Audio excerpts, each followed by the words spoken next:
12ই রবিউল আউয়াল।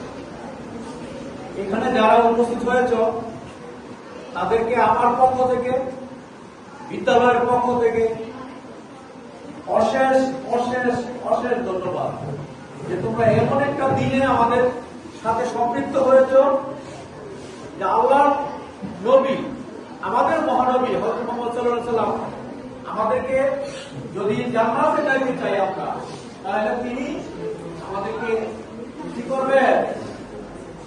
জান্নাতে যাইতে গেলে কি করবেন? তিনি সুপারিশ করবেন।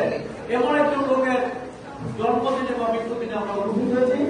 সচরাচর এই অনুষ্ঠান বিগত সময়ের অনুষ্ঠানটা পালন হতো না, বন্ধ ছিল।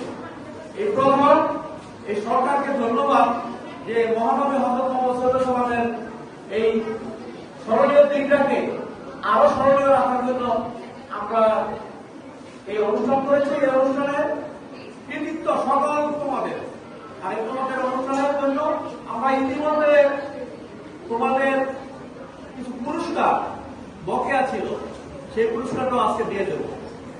5 আগস্ট একটা অনুষ্ঠান হয়েছিল, সেই অনুষ্ঠানের পুরস্কার আজকে আমরা দেওয়ার ব্যবস্থা করবো। আজকে এই অনুষ্ঠানেও প্রথম, দ্বিতীয়, তৃতীয় যারা হয়েছে তাদেরকে সামান্য উপহার, এটা স্মৃতি হিসাবে